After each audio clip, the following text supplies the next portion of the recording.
Hello everyone! In this video course I'm going to offer you a complete repertoire for white based on the move 1d4. It's an aggressive opening repertoire, so whenever we get a chance we'll try to make things as sharp as possible. But you know, in chess it takes two to tango, and well, not always the opponent is going to cooperate. So there are some solid lines as well, but I hope in those cases there are interesting ideas for you which can help you to just rely on your general understanding and get a chance to outplay your opponent in the long run.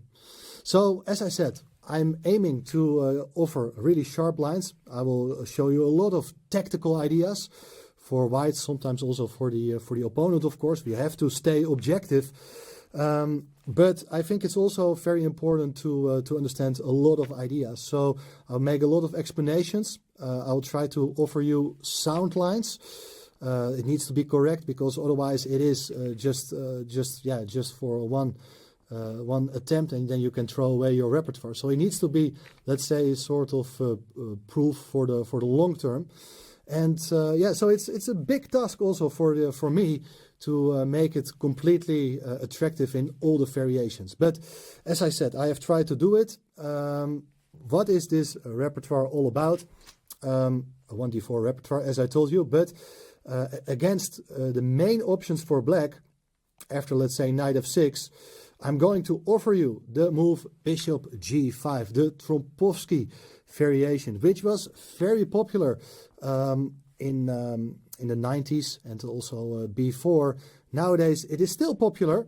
It has been seen at the highest level, but nowadays at top level there are some variations in which it's difficult to prove an advantage. But we are not working to prove an advantage in all the lines. I try to do that, but I also try to create some surprise value. And even if the evaluation is equal, I try to find ways that we can force the opponent to make some mistakes. So I think there are some very interesting lines which don't offer an advantage, but they are still very tricky for the opponent. So for whom is this repertoire exactly? Well, it is a repertoire mainly for club players, I believe. So you should have already some understanding. You should be interested in building up an opening that you know, okay, against opening A I play this, against opening B I would like to do that. So I think for club players it is very, very interesting, also for stronger tournament players, obviously. But I want to point out that a lot of my lines, they're actually based also on really strong grandmaster games who played this opening in online play or just in over-the-board blitz play. Also, of course, there are some normal classical games can be seen in this course.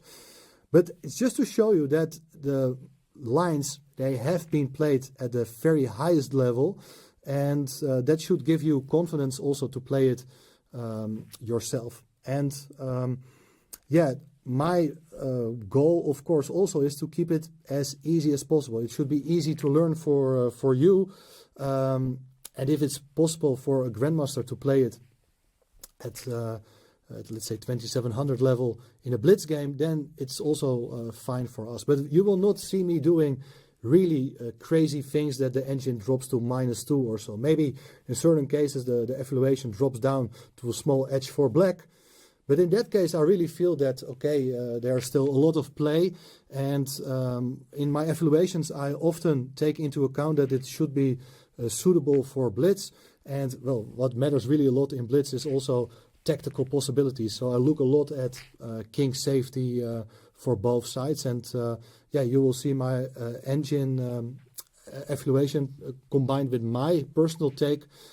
Yeah, you will see that it really has both elements, computer engine evaluation plus my own thought involved as well. So bishop g5, that is the main move here. There are a lot of different ways for black to handle it.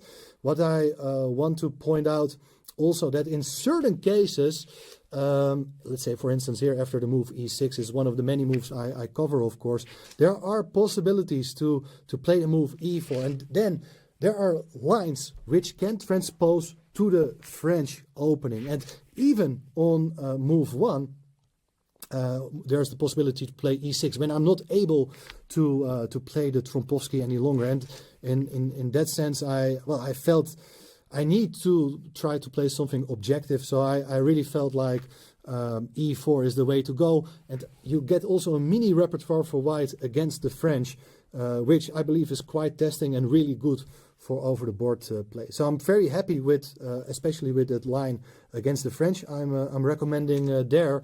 There are a lot of other possibilities as well. Think about the move 1 d5. In that case, the move bishop g5 is less popular at the highest level, but I still feel it is quite interesting, and especially for you for those players at club level. I think it's a very interesting choice, and I will have a lot of ideas pretty well explained there. So yeah, in both those cases, bishop against knight f6 and against d5, we are going for the move bishop g5.